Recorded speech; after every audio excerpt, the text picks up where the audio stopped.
Broads Media. What is going on, everybody? Welcome on in to Sports Talk with Broads. Sundays need to have Eagles football. If the Eagles do not perform on a Sunday afternoon specifically, I don't know what to do with my life. I hated it. It was awful. And there's no rhythm to the schedule at this time. So I'm lost, okay? Thursday night football, Monday night football, Sunday 425. This thing needs to get damn structured so all of my weeks flow with one another. It's sloppy, it's choppy, and I don't like it. What else I don't like is Avonte Maddox basically being out for the rest of the season if what's being reported is true, and I have no reason to believe that it's not. So Avonte Maddox gets hurt again. This is all that happens to him. It's nonstop every season. He is not available, and it's problematic because he's a stud. He is gnarly. That forced fumble that occurred Thursday was so lethal. I mean, that was outrageous what he did, and I don't even know if as a city we're appreciating that play enough. It was a huge part of the game and such a difficult play to make. Avonte Maddox does that on a consistent basis. The problem is he's inconsistent when it comes to staying on the field. And now you have questions if you're Nick Sirianni and Howie Roseman. I don't know if for the rest of the way you can survive with Goodrich or Josh Jobe, whatever they elect to do. Bradbury maybe putting him in the slot. Nick Sirianni did use the term cross-training when asked about it during his Monday press conference. I don't know if that's a smokescreen, though, because did they really visualize and picture spending that type of money, bringing Bradbury back and not getting the luxury of what he is on the outside? Putting him in the slot, it changes a lot. Now, it depends on what's the ceiling for Josh Jobe. If he gets more snaps, if he sees more time, can he get accustomed to being comfortable and then making plays and being something solid? Or can Goodrich step in and strap? I saw a Twitter picture of LeBlanc being retweeted. Straps! People want straps back! Oh, it's crazy in these streets. It's crazy in the slot. But if you're Howie Roseman, you have to think that there's enough time in the season left. We're just getting started. That if you lose a very important piece, that you do something other than in-house. That's just something Nick Sirianni has to say, that he believes in the room, try and get them to believe in themselves, and then have a healthy competition and see who rises, and then maybe somebody does. I don't think he's ruling it out. He probably deep down will admit that he sees a nice ceiling for Josh Jobe and think that one day he could be a starter in this league on the outside, and Goodrich can do something reasonable. I don't think Nick Sirianni doesn't believe it. But in regards to Howie Roseman now starting the prowl, picking up the phone, I'd be scared shitless if I was a general manager in the NFL. And here's Howie Roseman calling just to see, just to dabble. I'll be pantsed, okay? I'm getting fleeced. Everybody knows that. But this is the time for Howie season to spark it all up and create the havoc. Now, does it have to be as big as Buda Baker? Not necessarily. Would that be nice, though? That's dessert, baby. You're getting the dessert before you even get the full meal, right? That's just skipping over all the good stuff and bang, you're stuffing your face with ice creams, M&Ms, Oreos, Sour Patch Kids, the blue ones. They're A+. I can't stop eating the blue ones. Sour Patch watermelons. We can even go. I have such a sweet tooth, I'll do it all. But even a good snow cap. Who doesn't like a snow cap? Bottle caps. I need some sugar in me, I think. I don't know if I have enough of whatever this is. What it is Eagles football, okay? That's how much I care about this damn team. They're going through a lot right now. Having a ton of healthy bodies for as long as they did last season, out of the norm, man. And now it starts to get rough. Your offense already hasn't been juicy, and there was nothing going on with sustained drives. Remember all those 3-and-outs in Game 1 in New England? And that offense, by the way, Mac Jones, that offense stinks. So what does that say about your defense? I won't crush them. I won't. Teams will hit the wide open middle of the field. Tight ends are salivating thinking of an Eagles matchup because 100 yards incoming, 2 touchdowns, no brainer. Look right over the heart of the defense. With that said, you got to be responsible for the context here. No Nakobe Dean, no James Bradbury, losing Avonte Maddox. There's a lot. Reed Blankenship. I hope to God these guys start to get fresh without losing anybody else. But the start of this has been an uncontrollable and a doozy.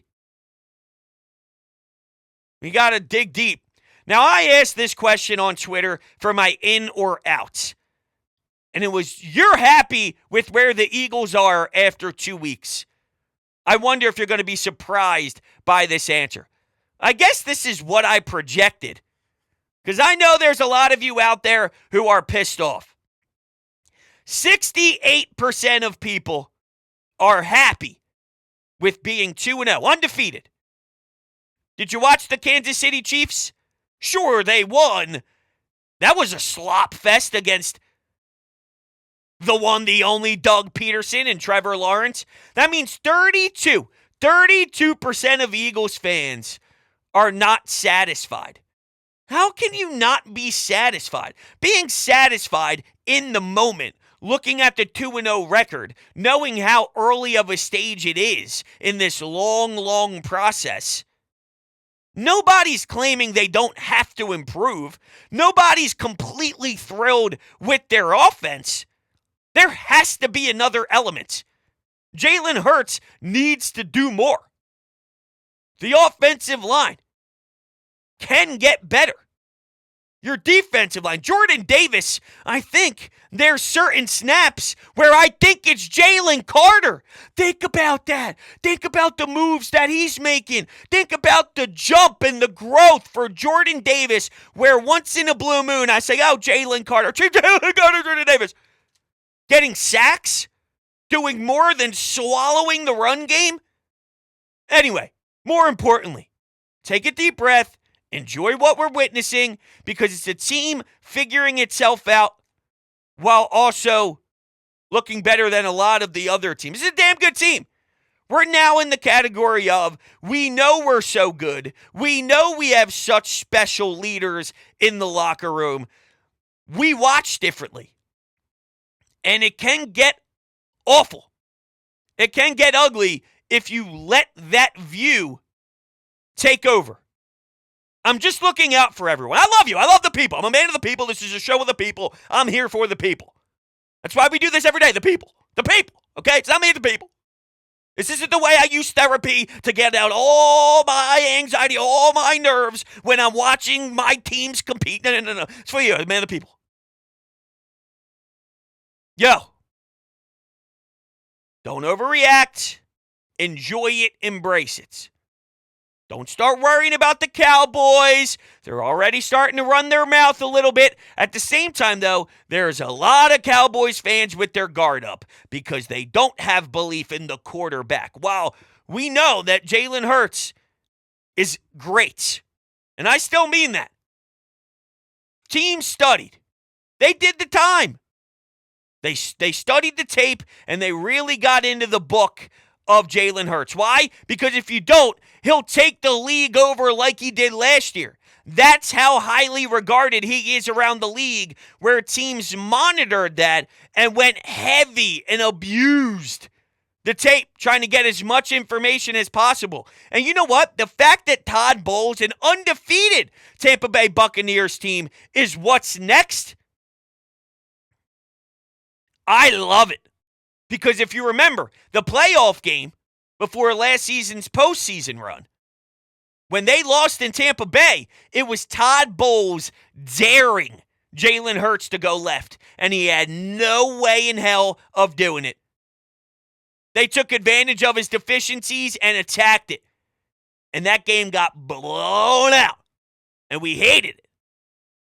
Now Todd Bowles gets another crack at him when Jalen Hurts has a whole season, full season, and playoff run under his belt, and also going through it. This is a test, and it's a pretty difficult one. Todd Bowles, just like Bill Belichick, just like Brian Flores, they've seen it all. There's nothing they haven't seen yet. Very polished and annoying to go up against. It's hell. They make you work. They grind you down. They give you looks that confuse you. Now, pre-snap, you're all out of whack. The options, teams are doing a great job with containing, not giving the freedom to Jalen Hurts as much, trapping him down. I expect him to improve throughout the year for sure, but I like the fact that he has to go through a battle with himself because of what Todd Bowles has already done against Jalen in his career, and you're sort of in one. It's not going smooth. Things are easy when all you do is win. 6-0, 7-0, 8-0, and the Eagles are doing that. They are racking up the W's that will be massive considering the Cowboys are winning some games too. And I'm not going to knock the Cowboys. If I was watching them the way we watch the Eagles and I had a very heavy emotional connection, and I'm throwing up even processing that hypothetical, but let's say that does happen in a fantasy world, I'd be super high on my team. I don't care that Aaron Rodgers got hurt. I don't care about any other team that they faced. Whatever, it doesn't matter. A Giants team that only won because Jonathan Gannon is the worst coach in the history of the National Football League. Come on, man. I've been telling you that guy's a fraud. He's a loser. Absolute trash. And then he has the audacity to actually look at everyone and put the blame on his shoulders. It was me. It was play calling. It was bad design. I didn't put my players in a good position to succeed. Hold on a second. Nothing's changed, Jonathan. This is your concepts. This is your bread and butter. This is what you believe is the best way about attacking as a defense. Excuse me, I should not use the word attack. Attack is never used when describing Jonathan Gannon, but I guess he just didn't have enough fire in his gut, huh? He didn't drive into the stadium. Instead, took the bus. The bus didn't have the fire, apparently. Jonathan Gannon, what a bum to let Daniel Jones have that level of success when they look dead in the water. They barely scored any points in their first 6 quarters of NFL action. Saquon Barkley gets injured. I think that was later on in the game. But ultimately, doesn't matter. Jonathan Gannon blows, and it's hilarious to watch him fail. That's inexcusable. No matter what type of lack of talent's on the roster, you're up 20-plus with a very limited amount of time. You have to do something wrong to lose that game, no matter what your roster is. And it's not New England and the Tom Brady of the prime, okay? It's Daniel frickin' Jones. So, not Peyton Manning, not the best of the best of the best, not Aaron Rodgers, none of it. Nope. It's garbage. Gannon, you joke. But let's see what they do, this Eagles team.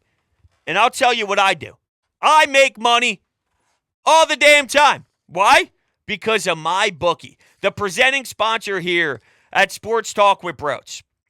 If you want to bring home a ton of cash, it's so simple. As a bettor, you demand perfection, and MyBookie delivers. So NFL, college football, and a brand new cash-out system that gives you options to bet and win all season long. First 2 legs of your parlay hit, cash out early, and place another bet, or let it ride for a chance at a bigger payday. Join the MyBookie family for an entire season filled with daily odds boosts, same-game parlays, and super contests. This season, MyBookie has a no-strings-attached cash bonus that lets you deposit and withdraw quick. Use promo code BRODES on a deposit of $50 or more, and you can receive up to $200 in cash instantly to your MyBookie account. So bet your deposit amount once, and you're ready to withdraw at any time. Again, that's promo code BRODES to claim your cash deposit bonus. You can bet anything, anytime, anywhere, only at MyBookie. There is information down below in the description. Definitely check it out. There's a few things I want to hit on before I get to the calls, and I'm nervous because there were a lot of calls, and I took some after the game and compiled a huge folder, and I really said, I'll get to a lot of this, but there's still so much more to talk about. Over the weekend, I didn't put up a 24 hours later pod because it was the weekend. I'm telling you, this is not helping out my groove whatsoever. A.J. Brown, what Nick Sirianni said in his Monday presser, the rule when Edmonds hit Justin Jefferson. What do I do? Brian Johnson, what do I do? Do I take a call, listen to the call, react a little bit, and then hit on one of these points and mix them in? Yeah, that's what I'm going to do. Let's see how well I do. This is scary. Putting a lot of faith in this, that my brain doesn't go off the rails. Bros, I hate calling twice, but, why the fuck is DeAndre Swift not the fucking starting running back? Hey, Nick! Hey! Nicky boy! Guess what? Swift is better than Kenny G! Can we stop acting like Swift isn't the fucking guy? I mean, seriously. There's no reason that Kenny G gets more snaps than DeAndre Swift. I mean, come on, man. It's ridiculous. Go Bird. I think Kenny Gainwell feels a certain type of way right now. I'd imagine DeAndre Swift is feeling the complete opposite of what Gainwell's feeling. DeAndre Swift came after it, laughed, snagged it, put up a hundo 20 plus. Amazing. Guess what? It's the DeAndre Swift show. And if not, then we got some problems with Brian Johnson. Look at this for a transition. One of the notes I wanted to get to. We do have to give Brian Johnson a ton of credit for sticking with the run when whatever they put together clearly wasn't shining.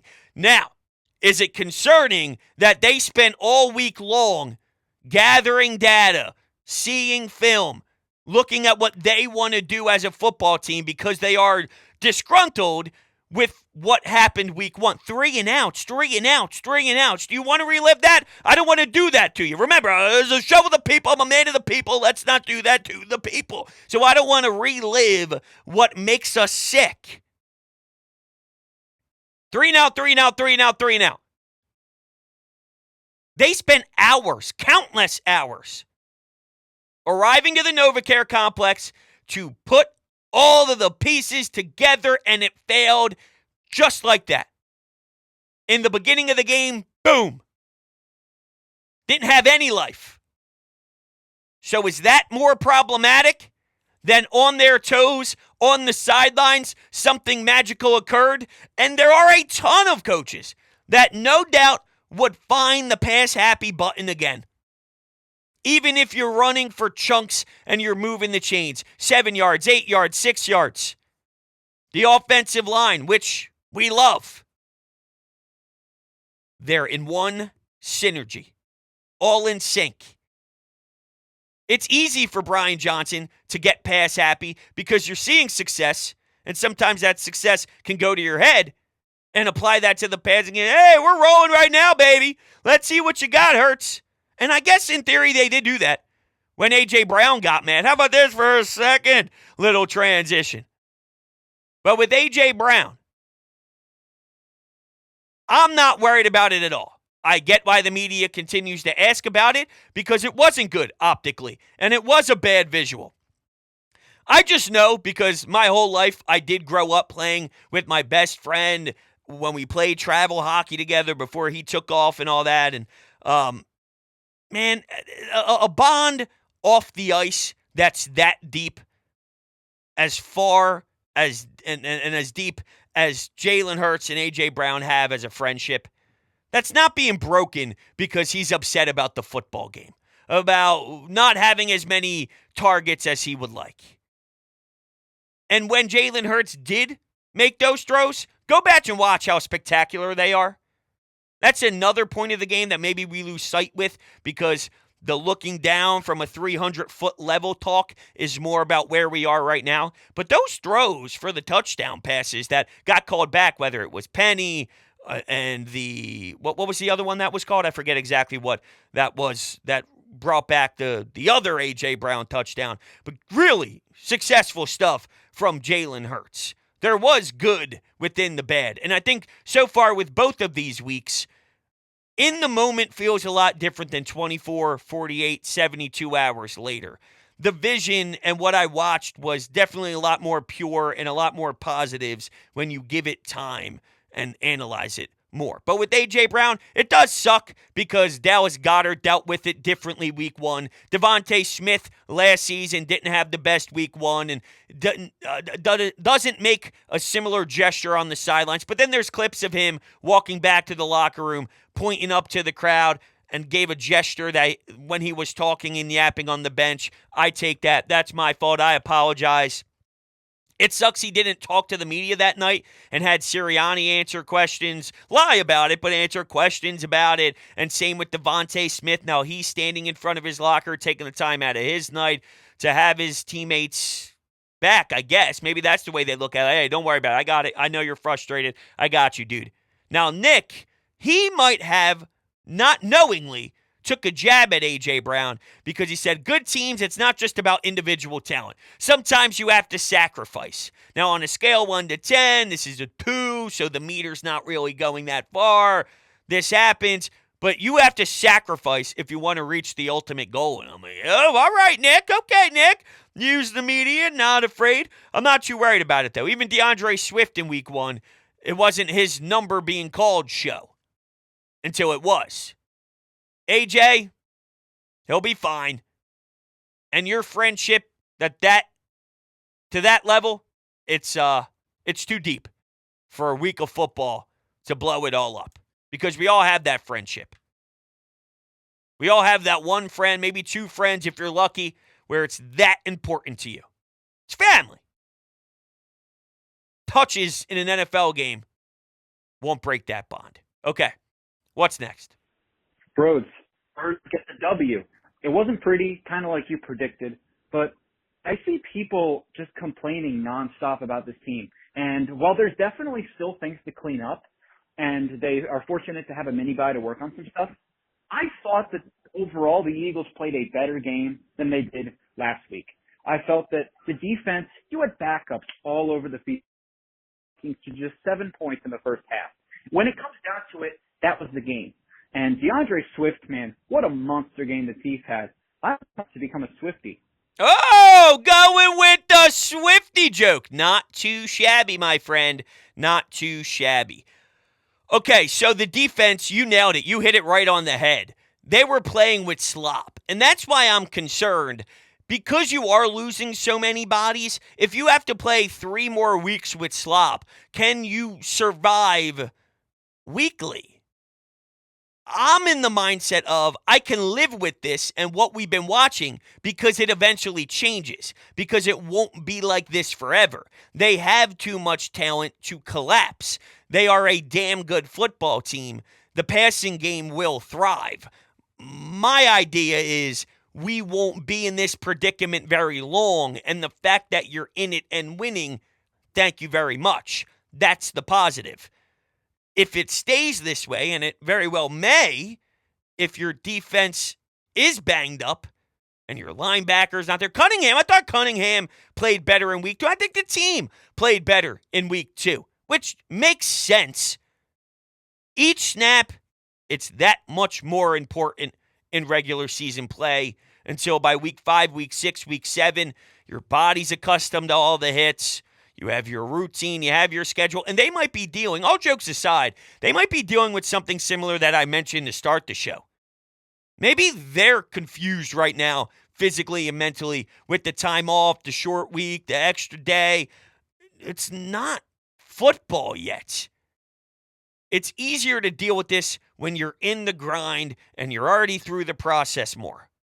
Now, you haven't got established yet. And you're already throwing the curveballs. How often does that happen? Fair question or unfair question? Well, that certainly was an ugly game in the beginning, but I think that this was a game in which we were able to reestablish our offensive identity, which is if you take Hurts and our receivers out of the game, we can rely on our offensive line and our running game and pound the ball down your throat. And yeah, that's what happened. DeAndre Swift, great fucking game. Great homecoming game, bro. We need to give the ball to DeAndre Swift every play. They say, that there's no need for a bell tail back, but we may have found one in DeAndre Swift. Look, man, let's take this mini bye week to clean up all the shit because we have some serious questions on the offensive side of the ball, and I personally got some questions on the defense side of the ball. But regardless, I'm going to sit back. I'm finally going to finish this Kelsey documentary. I'm going to smoke a victory bowl. Let's go, Birds. That sounds like one hell of a night, no? You see an Eagles W, you watch the Kelsey doc, and then you pack a fatty, the devil's grass, if you will. Good for you. A few things there. I don't know if DeAndre Swift can carry that level of workload for a long period of time. It can't be that aggressive by any means. But yeah, I mean, maybe you did find someone that you could rely heavier on, similar to a role like Miles Sanders had last year. Still others peeked their head in, and there was a difference in the backs that you had. But DeAndre Swift did things that Miles Sanders could never, and I did not lose sight of that.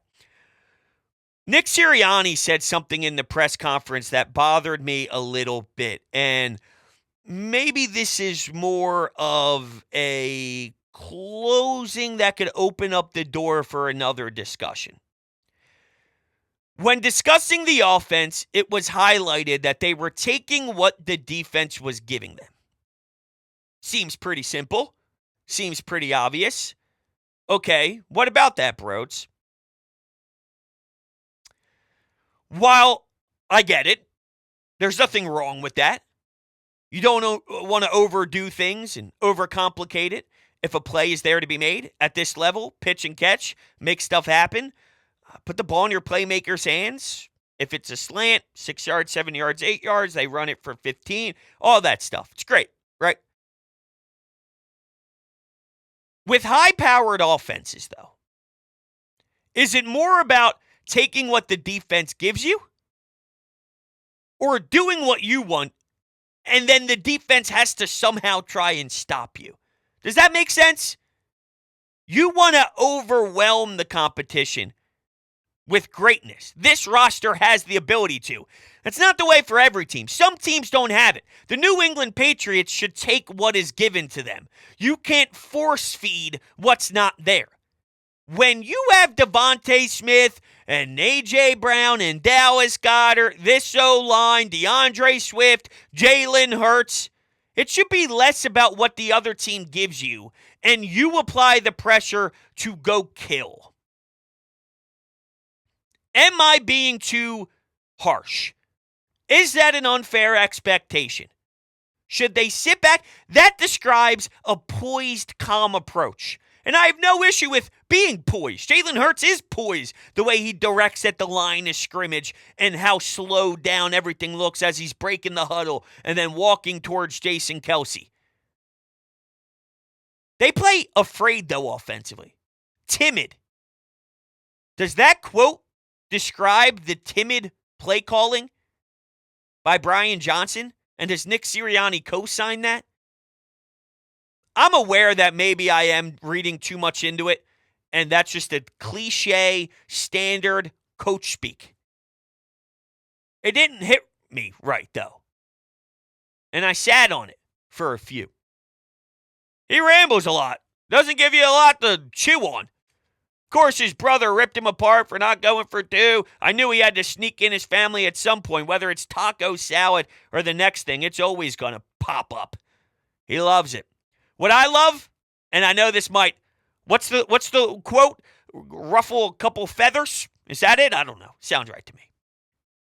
I love the rule that if you reach over like Justin Jefferson tried to, fumbled out of the end zone, it's a touchback and the other team's ball. It separates the dopes from the smart ones. Don't reach over. This is where you got to score, right? Don't fumble the football. Now, yeah, in theory, it does sound dumb that if you fumble at the 1 and it goes out of bounds, you get it at the 1. 1 yard deeper, and now you're in a predicament and you lose the football. Don't fumble the football out of the back of the end zone. I love that thinking part of the game. It makes it harder. It makes it difficult. Don't make the mistake. How come we're giving these guys a free pass? Don't fumble the football. Don't fumble the football. If you don't fumble the football, you're good. Don't fumble the football.